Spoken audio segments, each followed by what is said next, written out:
Steve Borthwick has named his England team to face Argentina this weekend. Imagine being told for those reasons that you're not playing. You'd be raging in it. No? Oh, yeah. Or is that just no, me? Of course, yeah, of course. World Rugby have named an interesting shortlist of Men's Player of the Year. I'm going to be totally honest. I think this list is absolutely awful. He should win it. And if he doesn't win it, let's go riot. And what actually is the Rugby Nations Championship? So it takes away from, in my opinion, from what happens every 4 years, which is the World Cup. You talk about growing the game and trying to make this, fair for everyone. Well, Fiji are playing all of their games across the Nations League are away games. So how is that fair in the slightest? Well, it's good to see you sitting on the fence then.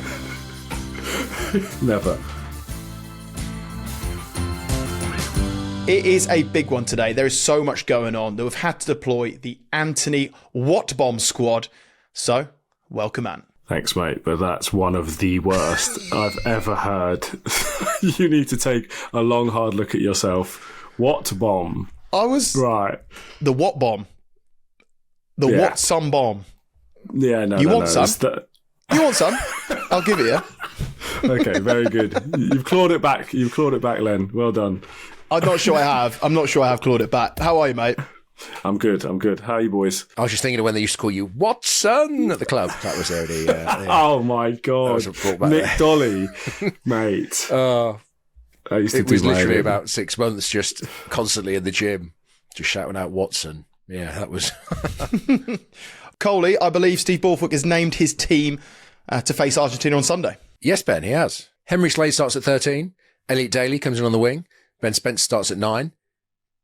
Ellis Genge starts at loose head. And Asher Opoku for Jaw starts at tight head. And I think the bench is... the bench is Theo Dan and Charlie Eels going to the bench. So obviously you have Ollie Lawrence is injured, Tom Roebuck from the weekend's injured, Jamie George is injured, and obviously Tommy Freeman's injured. So yeah, a bit of a changed team, but at the same time, it's vastly experienced, and there's a nice blend of experience and youth. So it's going to be an exciting game. Yeah, I don't think England can underestimate what's coming this weekend against Argentina. And I would go as far What's sun coming this weekend? I like the team. I don't think you can underestimate what's coming this weekend. I think given... I'll go as far as to say is Argentina, the way they move the ball, the way they go multi-phase and try and find space on edges, everything like that. I do think in many ways this could be the toughest game that England face this autumn in terms of what they do ball movement-wise. I still think England will have more than enough. But I think a lot of people will be saying, oh, why can't England, make more changes or certain personnel be in there? I don't believe that at all. You've got to give Argentina the absolute respect they deserve. And that team looks like, to me, when you start looking at it, and I love your views on this, but Benny Spencer comes in to start. I think Alex Mitchell's been had a really good, solid Autumn Nation series, but I think using his kicking ability suggests that they'll go aerial, try and win the ball in the air, stick to that sort of game plan in terms of trying to create opportunities for unstructured through winning it in the air and then launch off that.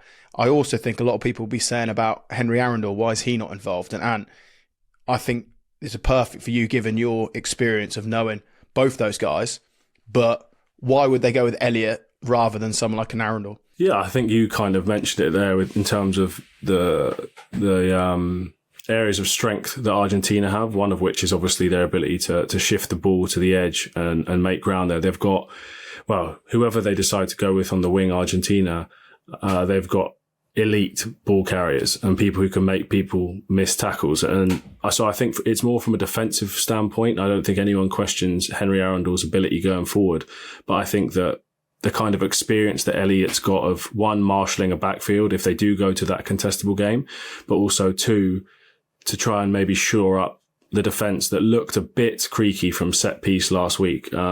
Elliot's obviously used to the style of defence that England run. Being at Saracens is basically a direct swap. So, and also we can't underestimate Elliot's experience and leadership. I think that just having him in the back line, I think he's one of those players who has a massive amount of influence on the younger guys. And, you put him in that back three with Freddie and with Manny. And I think everyone else grows a little bit because of how long he's played and because of the games he's played in and excelled in. So I think it's a natural swap. Because like you said, Len, Argentina are definitely not a banana skin game because that almost discredits them as well. But Argentina are going to be a really, really tough test. And people expecting after last week to roll into this week and it just to be a washover, I think are going to have a rude awakening on Sunday. When you look at Dingwall and Slade, the one thing I'd say looking at that back line, there's going to be quite a lot riding on Manifeo Obosu, I think, to carry and get a bit of dent, because Slade and Dingwall have brilliant subtleties, but they're not necessarily power centres. Now, Argentina are incredibly tenacious and everything like that, but they also aren't exactly the most powerful. But I suspect off phase play, off strikes, Manny Feobosa will be used quite often to be that guy that gives them a bit of punch off strike plays. I also think off line-outs, they'll go to shorter variations, try and using Beniel out in the back line to try again to give them a bit of dent, because you're losing that with Ollie Lawrence being out, of course. Coley, can I ask you a question, mate? Because after our interview with Trevor Nyakane, I've got a newfound love for scrums. So I'm just thinking, how much does it impact? Genji and Dickey have spent most of this autumn scrummaging together, and then you add Asher in to start from the off. How much does that impact like tactics or anything like that? Or is it just a one in, one out job? Yes, there'll be small tweaks in regards to, like, you're going from, say, a Hazy who's 125 kilos, Will Stewart's 130 kilos, to Asher who's obviously slightly smaller. But that's why I think the combination of Dickey and Asher have been picked together, because they know each other at Sale, and Sale are one of the best scrums in the league. So, you know what I mean? And say Genge will know Dickey can work together. So it's not going to be too much of a tweak. England still will attack the set piece and try and get set piece pressure and scrum penalties from it. It's just a question of, I think, like, it just helps out that if there is an issue, say at the scrum, or you do have a bad scrum, you've got someone there. It helps so much. Having been a front row forward, like when I play these combinations, when you play together for a long time, whether I was playing with Jamie George or like your brother Ben at the club or Julian Montoya at the club, like when you have an issue, you kind of go like, if you know someone well, you go like, I'd say to Julian, it's like, right, I need you to get me further out in front in this scrum, or I need you to have a bit more balance, or I need you to take a bit more weight on your front foot, and it gets done. Whereas sometimes when you got a new combination of play and played with, you don't have those that depth and that cohesion to be able to work stuff out. So I think actually having, Dickey and Asher playing together and Dickey's a sort of in the middle man there, so he's going to tie it all together, and they both know him and they both play really well. So yeah, I think it's more just helping each other. If there is an issue, then you can solve it quickly and you can get the best out of each other, rather than sort of, again, sometimes when you haven't played with somebody, these things take a bit more to solving out, but you don't have that opportunity in test matches. Given Argentina going multi-phase and everything like that, it is a day for Underhill, Pepper, Ben Earl, Luke Cowan-Dickey's a very good jackler as well at hooker. And I think those guys, Maritoji, like those have got to light up around the breakdown. So again, if you're watching at the weekend, don't be surprised if England go, they'll be smart with it, but they will go hard at Argentinian ball. You go back to those test matches in the summer, England-Argentina, and the back row, not saying a field day, but England's back row targeted midfield breakdown. Say if Argentina carried off that pod off 9 or moved the ball slightly wider, England's back row was all over it, whether it was slowing it down, jackling it and making it, and smart. They were, in their own half, they kind of would leave it. You don't give away penalties, but the opposition half, they went sort of, really attack the breakdown. I think that would be, as you say, a very interesting point. It's a great point to say with Cowan-Dickey coming in, who's can do that, and all those guys, England will probably be attacking the breakdown hard, looking for penalties or just slow the Argentinian ball down, because if you let them play, those boys can tear you apart. Right, we've got a question from Matt White. Do you think England should stick to their split strategy, using a kick-heavy game against stronger nations and more expansive approach against weaker nations? Or should they commit to a single approach heading into the World Cup? If so, what should that be? I look at South Africa as the leading example of this this kind of style, or the way that they approach the game. And I think that with the players that they've got and their ability to play loads of different styles of rugby, I think that you can't commit to one single way of playing and expect to win a World Cup. I just don't think, I know, unfortunately for us in 2019, South Africa did do a pretty good job of it. But I think since then, they have reinvented themselves with Tony Brown leading their attack. And with the kind of breakthrough of Sasha and Manny Lebok and stuff. But I definitely think that being able to mix up how you can play the game is so important, not just for specific to oppositions, but also midway through the game. You might think that you're getting loads of dividends or you're going to get loads of dividends from this kick contest strategy. And then you come up against, a Freddie Stewart or whoever who might nullify that threat. Then you've got to be able to change up pretty quickly. And so I think that having loads of different layers to your game and I guess ways to mix it up is so important. I know you talk about the Springboks having a variety in their game, and they do, but they ultimately are the best at the power game. You know what I mean? Like scrum, ball in the air, and just physically dominate a team. And yes, they've added skills to that, no doubt. And I think if you just try and play England, I would say suit traditionally that style of play more than the other end of the spectrum, which I'd say is like a New Zealand, or if you all the way to like Japan, it's in multi-phase possession, a bit like Argentina this weekend. They'll run around. England have been traditionally sort of set piece defence power is what I would say, going back probably 30, 40 years. I think the problem is though, you come against Africa and they do that better than you. So therefore it's kind of like you can't just, you'll always be second, if you take them on that way. And similar with like France and stuff, there are other teams in the world that can compete in that power game. So I think you have to be able to find a way of, as you say, playing rugby.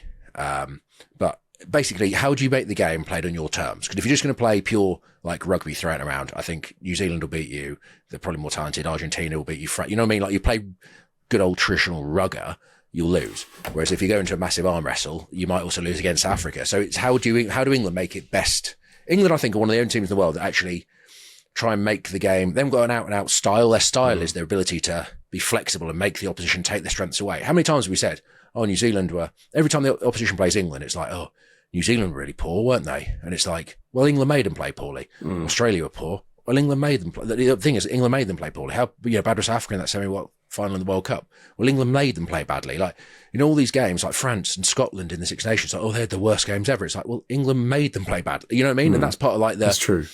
What England do. And that's their sort of, not say their style, but they take away a team's strength and try to make it a weakness in some regards. And like, yeah, I think it's great because you have certain teams play certain styles, like Japan probably have to play and Argentina have to play the way they play because they don't have the big ginormous ball carriers, but they have skillful runners that can pick a line and can fit as anything. And you have the other end of the spectrum where you have your French who are big and strong and heavy, and England are never going to be the best at that or the best at that, so they have to find a way of almost making the teams play the way around. And I think it's great, but I'm an England fan, so I would.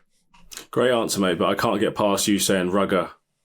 Please, never again. Well, I'm just explaining to the. It's not a term I use. It's what I'm just saying is what people will understand. You know what I mean? It was just a facetious term for the rugby, the people who are listening.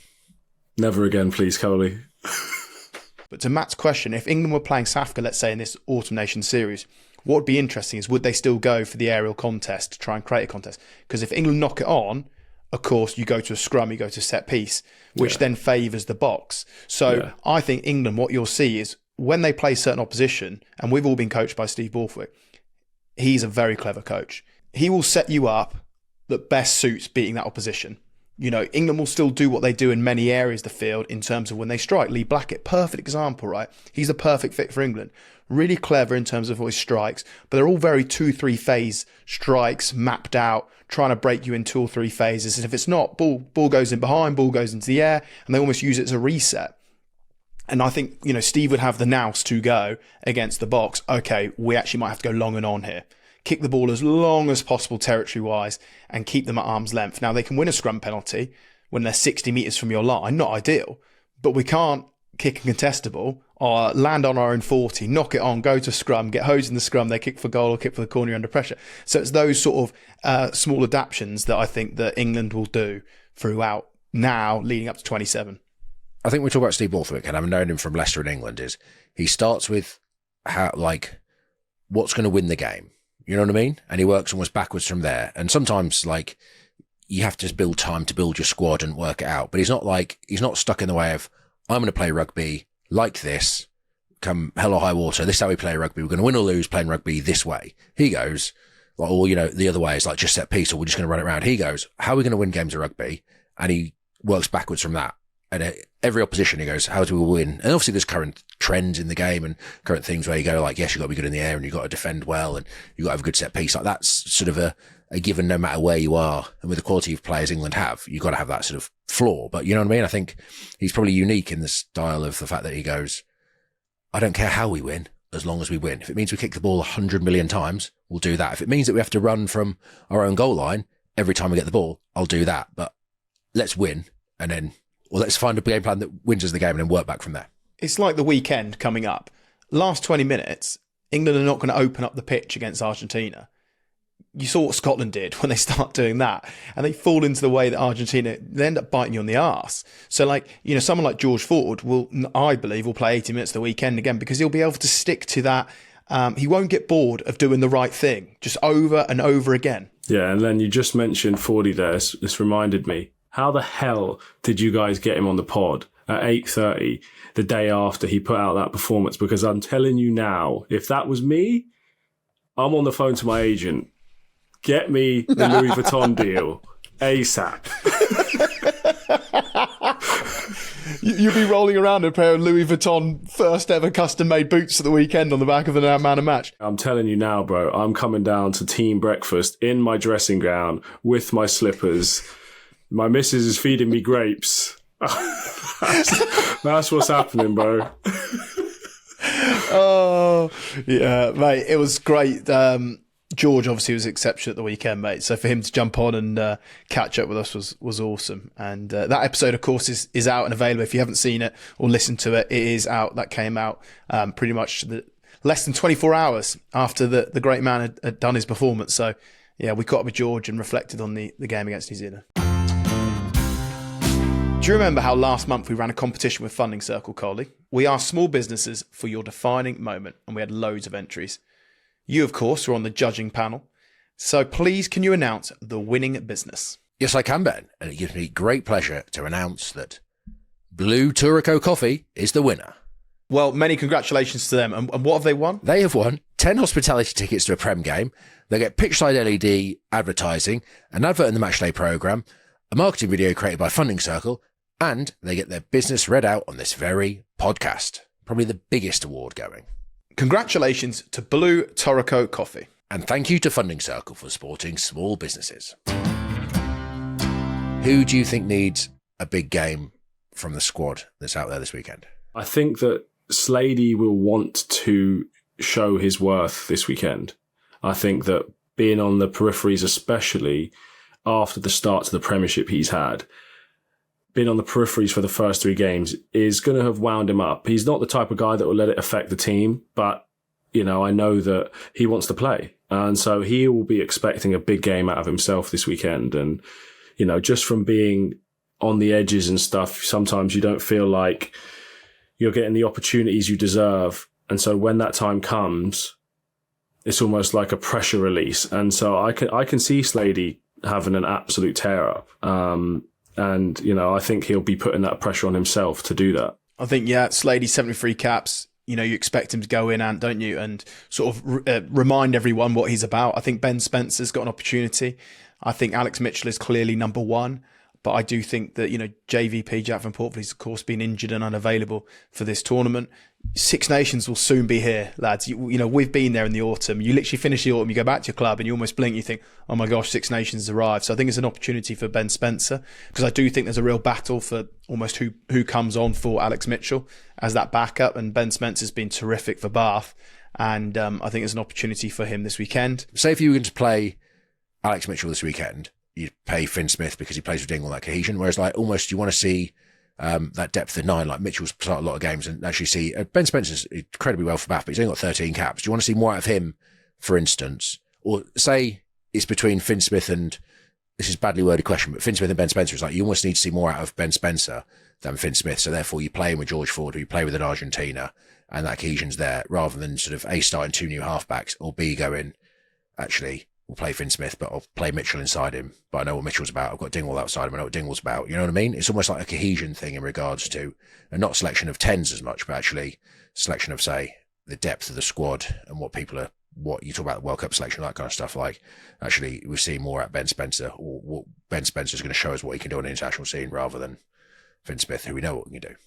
I think it's more about learning about Ben Spencer. At 9, we've said about Alex Mitchell being the first choice. We've said about it's hard to really figure out who that backup is. JVP, is it Benny Spencer? Is it Harry Randall when he's fully fit? It's, you know, Rafi Quirk. It's hard to sort of know who that is. And I feel like it's more, we'll learn more about Benny Spencer, or the England staff maybe are trying to see and know more about Ben than necessarily they would do if they put Finn Smith in, because Finn Smith at the moment is if George and Finn Smith are the same age, it would be an amazing battle, right? Who would get, at the moment, George is getting the nod. One, because he's playing very, very well. And two, because he's got the maturity in his game that Finn hasn't got yet, but he will have that. Like Finn Smith will undoubtedly play for England for the next 10, 12 years. I've absolutely no doubt about that. No doubt at all. So, and also, Cole, as you said, are they better changing one than changing both halfbacks? Because you do need continuity, you do need cohesion, and you know what it's like as a back three if you're chopping and changing. I know what it's like as a halfback if I'm changing all the time, even with my back rowers. So it's important to get that, because, as I've said before, and I'll say it again, I do think Argentina will be difficult this weekend. It's not a guaranteed in any stretch of the imagination. Yeah, but can you imagine being told for those reasons that you're not playing? You'd be raging in it. No? Oh, yeah. Or is that just no, me? Of course, yeah, of course. No, you would be. It's difficult. It's really difficult for him. He's played unbelievably well for Northampton. He was playing for England back end of the Six Nations and playing very, very well. Went on a Lions tour, got a bucket load of experience, rubbed shoulders with the best tens in the Northern Hemisphere. He got to learn off Johnny Sexton. He's come back. He played really well for Northampton for the few games he came back in. And he's done nothing wrong. He's done nothing wrong at all. And he's still going to be excellent. It's not, as I said before, it's not a reflection of him. It's just right now what this England team needed at this point to make sure that they carried on this winning streak and momentum and a bit more understanding of what they're doing. George was the right person for the job. No, I completely agree. I was just saying, in that position, I'd still be pissed. Yeah, oh, absolutely, Tony. You are, because you're saying, well, how am I meant to get the experience if I'm not getting the experience? It's all those words back, isn't it? It's like, he's got more experience. Okay, well, I can't, unless you give it to me, you can't. And it's all those battles, isn't it? This actually links very nicely to our next question, which is from Jen. When you look back at your 18-match unbeaten run under Eddie, how hard was it for boys to get into the team? And that kind of flows quite nicely in terms of what we've just been talking about.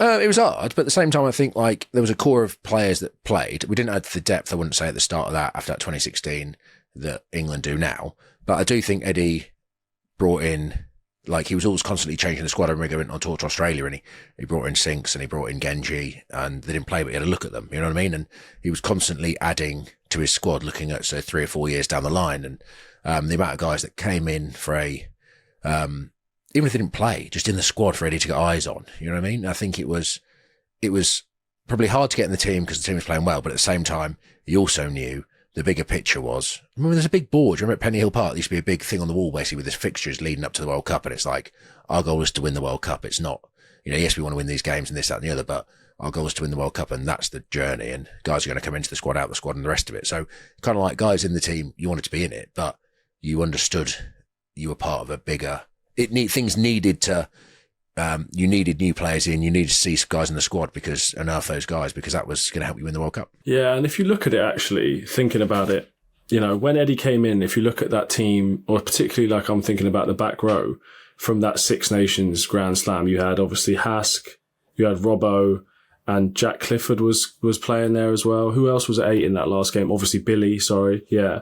And Billy was the mainstay then. But then Hask and Robbo over that 18-game stretch kind of started dipping in and dipping out, and other people started getting nods. So I think that it was hard to get in the team, but like you're absolutely right, Coley.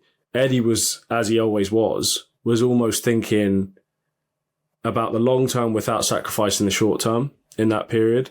And I think that that's why that streak actually went on as long as it did, was because by blooding some of those guys, whether it's off the bench or just in the squad at the start of that unbeaten run, and then sort of 12, 13 games in, those guys are now starting, it kind of kept the momentum and the freshness of it up. But to answer the question, yes, for us boys, it was very hard to get in the team. Maybe not Len, golden child Len, but for me and Coley, we were scrapping. Golden child. Mate, Eddie fucking loved you, man. He used to absolutely love you, mate. Yeah, if by love you mean take the piss out of every day. Yeah, well, he took the piss out of you, but he liked you a lot, mate. But no, it was competitive, it was hard, but equally, from the fact that we were on a winning streak and everything like that, it allowed, training went to a different level, which meant everyone went to a different level. And it was, it became a really sort of, I felt like, high performance environment and group, didn't it? And everyone was pushing towards it. Talking of pushing towards it, the great Julian Montoya, our former teammate of Leicester Tigers, of course, he'll be pushing towards another, getting the Argentinians ready and raring on Sunday. Has anyone actually spoke to him? He's blocked us. I was already blocked. I spoke to him on Sunday after the game, after they beat Scotland, and I don't know whether am I allowed to speak to him, because you know what he is. I mean, he is not friends. When you're on the pitch with him, he is not your friend when you're playing against him. Right, as soon as the whistle's over, it's back to fantastic human being, like really knows you. But my gosh, he is no one's friend. He takes no prisoners. I honestly really wish I played for England against Argentina with how well I know him now, because I would be the worst player for him to come up against, because he takes it so seriously, and I would have been winding him up just laughing. When I played against Argentina and he was at the bottom of the ruck and I got tackled and I was pushing the ball against his tummy that time, and I was screaming at the ref saying, like, he's got to move his gut away. He's got to move his gut away as a penalty. And he grabbed me around the throat, and I swear to God, the entire air left my body. I couldn't breathe. And it was only for like 5 seconds, but he literally choked me out if I was going to pass out. He did not appreciate that level of banter. He also slapped you in the back of the head, didn't he? Was it the World Cup third place playoff? They scored and he slapped you in the back of the head.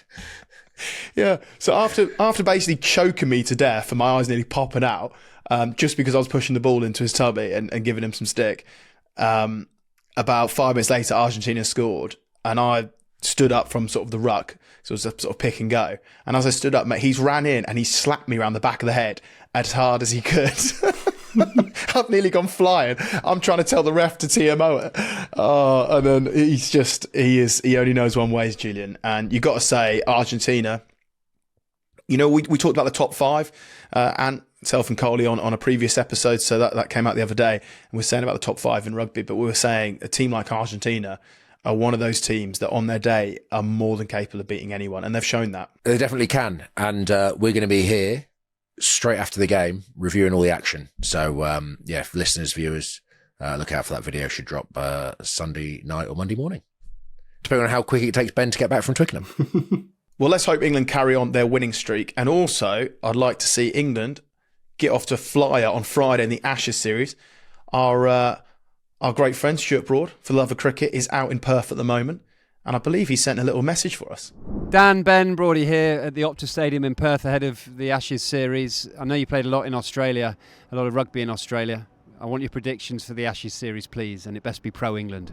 12 months ago, I made a prediction, and everyone thinks I was talking about the rugby, but I wasn't.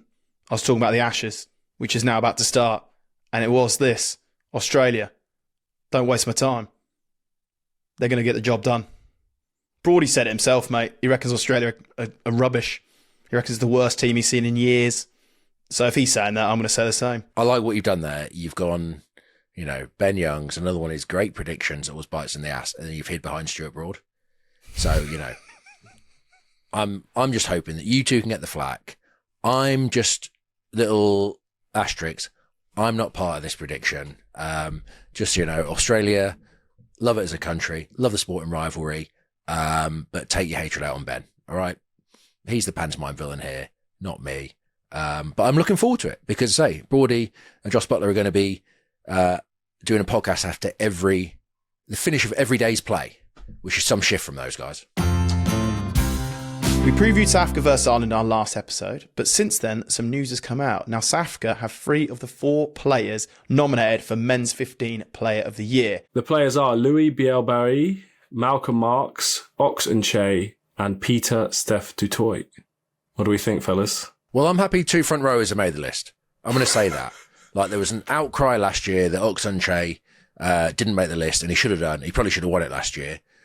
I might think, if I was being off, that this year they've thrown 2 on the list to kind of like appease what happened last year and try and right the wrong, which then makes me think, are they going to generally win it? Because, last year he should have won it. But I'm happy to see 2 front rowers and say the first time a prop's been on it and thoroughly deserved. But I think it's accumulation of the past few years of his work, which I'm happy to see it. Yeah, we said last year that Ox should have been in, shouldn't we? And he wasn't named last year. And I remember we did an episode all of us, all three of us, and said that he should be in it. Part of me thinks it's just sort of World Rugby sort of appeasing everyone, but like he should have won it last year. So that I'd hold out for that. I'm going to be totally honest. I think this list is absolutely awful. I think there's so much in here that I'm like, so many boys missing. Louis Bielbarré, I love him and he is an unbelievable player. But mate, he played in the Six Nations. Yes, he got the record try scorer, but he didn't even go on the summer tour. And he's played one game for France or 2 games for France since this has been announced. I just think that this seems very, very hastily done. Like, you look at the Lions tour, not one Lion. Tyg Burn 100% should be on that list. I would 100% make an argument for Maro Itoje should be in that. Maro plays every minute of every test. Like, he's captain the Lions. And I do think it is pure international rugby, this player of the year. It's not domestic rugby. And I think Maro he should be on the list. And I think the list should be bigger than 4. But I do think Maro Itoje he'd be one of my definite. If I was thinking of a short list of players, he'd be on my list top straight away. Purely on the fact that he captained the Lions and plays every minute of every test match. Well, Ardi Sarvir, he'd be another one. 100%. And the thing is these players are world-class players. Like 100, there's no debates about that. But we're talking about this year's body of work. Oxencha's played, I think, Australia twice, New Zealand twice. I think he's played Argentina, obviously the Rugby Championship, but he's played like Japan and the Barbars and those kind of games. So part of me does like the list. I think should be bigger, and there should be again. It's the balance of whether you're picking on pure best performance or you're actually looking at your body of work over the year. And I think again, I'd like to know the criteria of how they've picked it over the body, because Bielbarré was brilliant in the Six Nations, but as you say, he didn't go on the summer tour, hasn't played that much in the Autumn Nations series. It's like if it's the calendar year, I want blokes that have played across the calendar year. You also forget the Six Nations happens so early in the year that by the time this rolls around, you almost forget that it's in the same year. Do you know what I mean? It seems so far away, with the Rugby Championship's been sort of hot in everyone's mind, and then the Autumn Nation Series, of course, right now. Pieter-Steph du Toit has been nominated a couple of times and won it already. Phenomenal player, proper THB, so big shout out to Pete.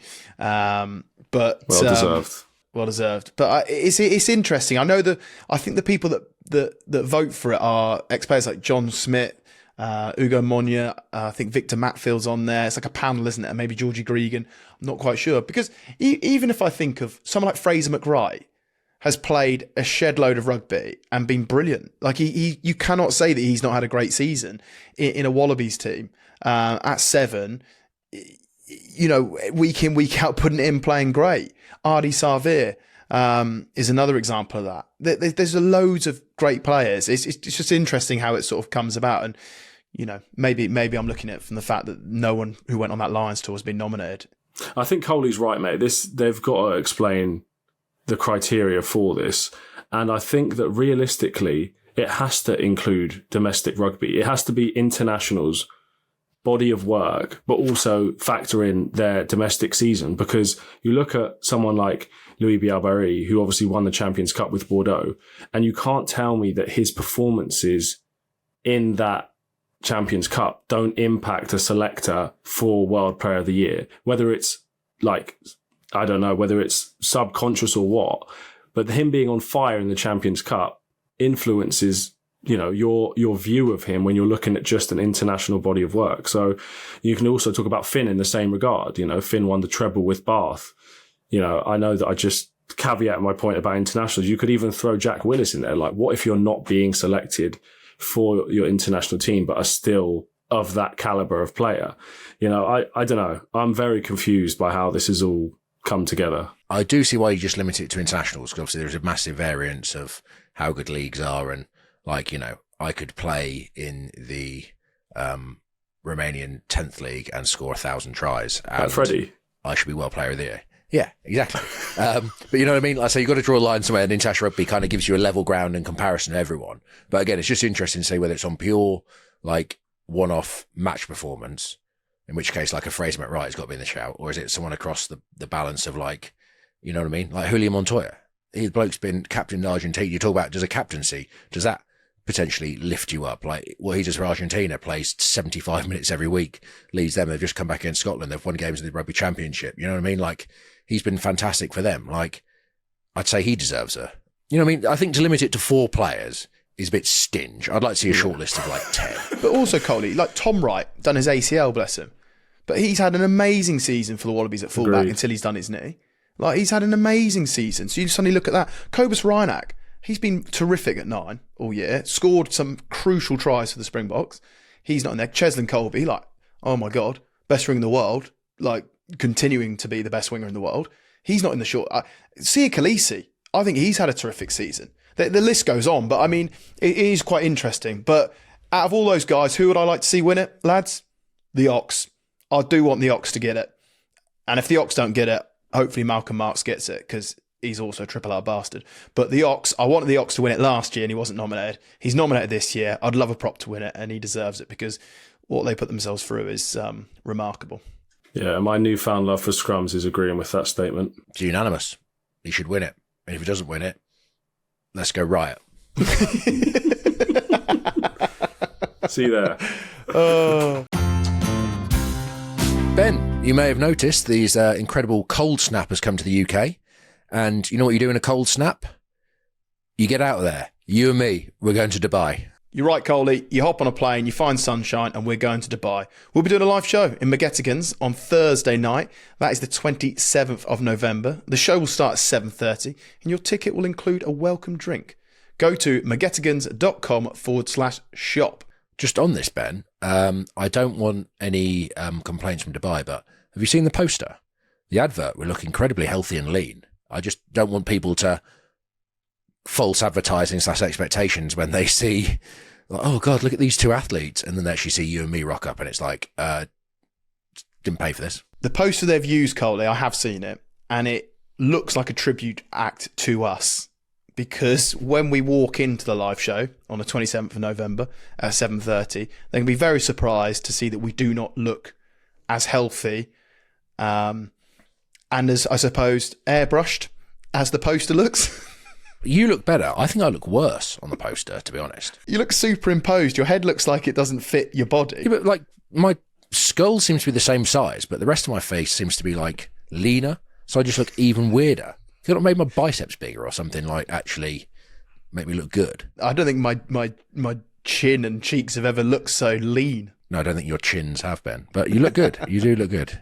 Well, tickets are in the episode description. If you're in Dubai on the 27th of November, come and say hello and come watch us in the live show. And I'm sure we'll have a few drinks as well. Right, Coley, there's also been some other news that we need to touch on, is the new Nations Championship. There's a new format. People may have glanced over it, heard about it, may not know too much about it. What is happening as of next season with the Nations Championship? Well, it's a new tournament for the men's game that's going to happen every 2 years. It's basically an attempt to align the global calendar. It's going to combine the Six Nations Northern Hemisphere teams with the 4 Rugby Championship teams and Fiji and Japan. I think the first round is going to be played in the summer, the traditional Northern Hemisphere summer window, and the second set of games is going to be played in the autumn window, and there's going to be a final, and it's going to be, all finals going to take place over the weekend of the 27th and 29th of November at Allianz Stadium. And a second division will take place below ranked teams. So basically, I think it's just a combination of trying to make a tournament out of the internationals and get them ranked, and it makes sort of sense. I think it makes sense. I really like it. I think it will add more jeopardy to each game. There'll be consequences. There'll be more on the line. I think when you look over the years when Northern Hemisphere goes on a summer tour, there isn't necessarily, there's huge ambitions to go down under and win. But now we actually have consequences, has a knock-on effect to what then happens in the autumn, to where you're when you're then ranked, and then to actually have almost a final is awesome. And I think the big thing as well, Coley and Ant, is there is talk, moving forward of where they play those finals, and I think it will bring in a lot of revenue, and that revenue undoubtedly then filters back down to all the nations and all the club teams. So I think rugby is going to become more and more dependent on international games. It needs the international market. It needs test matches. And this is a smart way of doing it, I think. Consequences, builds up to a big final. I like it. I've got to say I'm a big fan of it. I'll be honest with you, Len, I disagree. I agree with parts of your statement. I agree that, rugby needs to, I guess, shift and innovate. And I think that this is a start. I wouldn't say it's a good start. I think that the issues I have with it is that for me, this is almost like a longer played out mini World Cup over a year. So it takes away from, in my opinion, from what happens every 4 years, which is the World Cup. Then I look at where some of these games are being played, and like Fiji don't even have any home games. So like you talk about growing the game and trying to make this, fair for everyone. Well, Fiji are playing all of their, games across the Nations League are away games. So how is that fair in the slightest?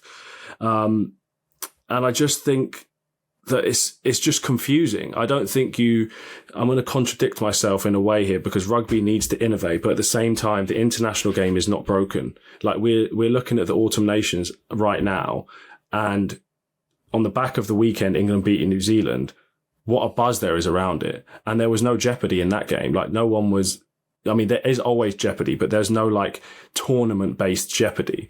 And so I don't think that we need to add something in to make every game super, super important when they're already important.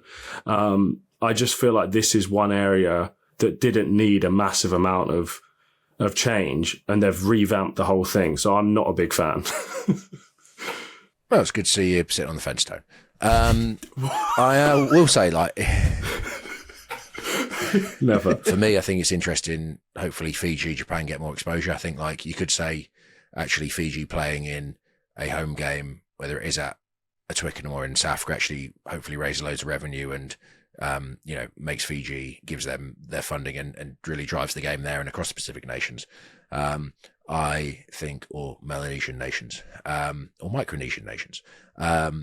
I think also it'd be interesting to see whether, like, your teams like France, traditionally send a rotated team down to New Zealand like they did in the summer, and other teams obviously pick lesser teams, whether they actually have to pick full strength teams, or whether teams take the tournament seriously in regards to, yes, you want to win international games, but are you actually trying to win the tournament, or are you, you know what I mean? Are you going to use it to play players that don't traditionally play? It would be interesting to see that kind of stuff. I know what you're saying, there's a shame it doesn't go to Fiji, but like you say there, Coley, the actual revenue of them going to Twickenham or playing in South Africa, their games, it will generate more TV revenue, generate more sponsorship revenue that ultimately then will filter back down to them.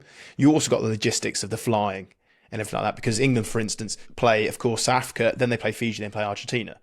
Now, they get to have 2 weeks in South Africa and play South Africa, then Fiji, because if they had to go South Africa, then fly to Fiji, play there, then fly to Argentina, then actually you're going to have to take such a big touring party that someone's going to have to go ahead. So the way that they've done it, they almost have to do that.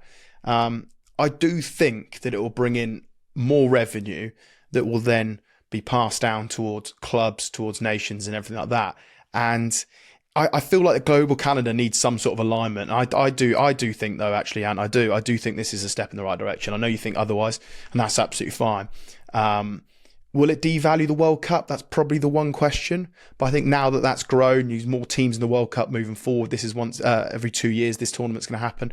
So you should still get the traditional summers every so often, a bit like New Zealand, of course, are going to South Africa with the greatest rivalry series that they're playing there. So there'll still be that traditional summer tour that we all loved and we all had the privilege of doing and chasing that.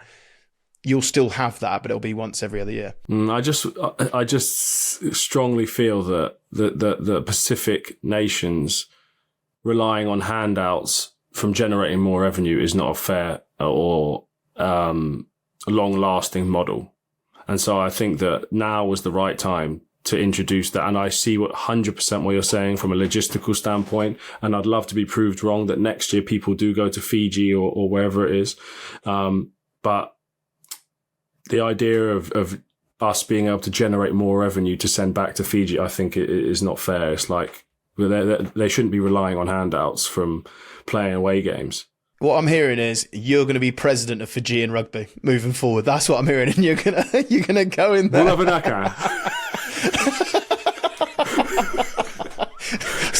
Suddenly there's an inquest because Fiji rugby are getting loads of handouts because due to Mr. Wat-bomb is taking all the Imagine Tone gets ill presidency and they don't play a home game for fucking 10 years. Brilliant, yeah. Yeah, but I'm living in the mansion, boy. Yeah, exactly, yeah. Oh, so good. Oh, So my good. goodness. We've got a question from Philip that actually this is interesting and is a valid point. We've got a question from Philip that's come in. It says, Georgia have been above Wales in the rankings since February 2025, which is 17 months before the start of the tournament.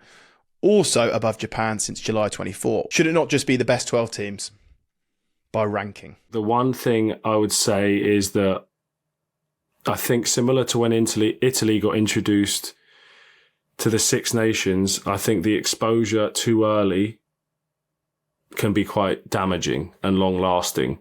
And I think that it pains me to say this, but I think what I was reading earlier about the Nations League, I think the second division part of it could be really useful for someone like Georgia, to be able to get to a point where it's like you can't ignore them any longer. And hopefully they'll have exposure to being able to play the Tier 1 nations more so that you can make a more accurate judgment on whether they should be promoted, for want of a better word. If you're looking to go watch a game at the weekend, take your family out or do whatever, are you going to go watch a Fiji play rugby or a Japan, the way that they play fast, attractive rugby? Are you going to go watch a Fiji in an Allianz Twickenham, in a Principality Stadium? You probably are. Are you going to buy tickets to watch Georgia? Probably not. Speak for yourself. Some of us want to watch a scrum and all battle, mate. Yeah. My point is I think The purists will be watching Georgia. Yeah, the purists will be watching Georgia, but a lot of people, for a day out, Fiji are brilliant to watch. So I think that they have that's like highly attractive to them. I know they're suggesting about Japan and Wales, Philippines, but I just think Georgia, they don't bring the same hype and excitement as like a Fiji do or a Japan does, and they certainly don't bring the revenue that Japan would bring. So that's the other argument. Fiji bring the entertainment where you know people will pay just to come and watch them because it's Fiji. Japan are going to bring the revenue and the sponsorship and the engagement and everything like that. So at the end of the day, it's what does each section bring? So there we go, listeners. We've shared our thoughts regarding it. Let us know what you think. Are you for it? Are you against it? Can you see the positives? Do you think it's going to help grow rugby? Do you think they're going to bring more sponsorship, more endorsements, everything then gets filters down all the way through to grassroots? Let us know your thoughts. Ben, seeing as we're answering listeners' questions, we've had a lot, after we talked about Champions Full Gallop in the last episode, we've had a lot of questions regarding your ownership of a horse called Leggett Lenny. You need to tell us more, basically. Yeah, a lot of people have brought this up with me now, Coley. I was part of a syndicate and it was great fun whilst it lasted, but I was a little bit scarred afterwards. But having watched Champions Full Gallop, Series 2, I've got the bug back. And actually, I'm determined that you coming with me now for a new syndicate. So look out. We're going to have a For Love of Rugby horse. And you just need to watch Champions Full Gallop and you'll understand my vision in no time. Yeah, I think I need to be more forearmed when it comes to, if I'm going into this with you, Ben, I need to watch both series and make sure I'm fully prepared for what's coming in the horse racing world, because it's obviously a lot different to the rugby world. And yeah, I know nothing about horses, but I am learning. The more I watch this season, I'm learning a lot more about horses and what it entails. Whether I want to go into a syndicate with you is a different matter altogether, but I know more than I did at the start. Well, finish the series and you'll definitely be up for it, and we can have For Love of Rugby horse, mate. How good would that be? And you can also watch it, ITV1, every Friday at 10:45 p.m, and it's also available to watch on ITVX. Of course, you can see us live. Tour dates are out. Tickets are available. Please click the link in the episode description. It'll take you there, and we look forward to seeing you live on our tour. Cheers, lads, and here's to a great weekend. And of course, we'll be back reviewing all the games. Thank you, Tone. Thank you, Ben. For the love of rugby.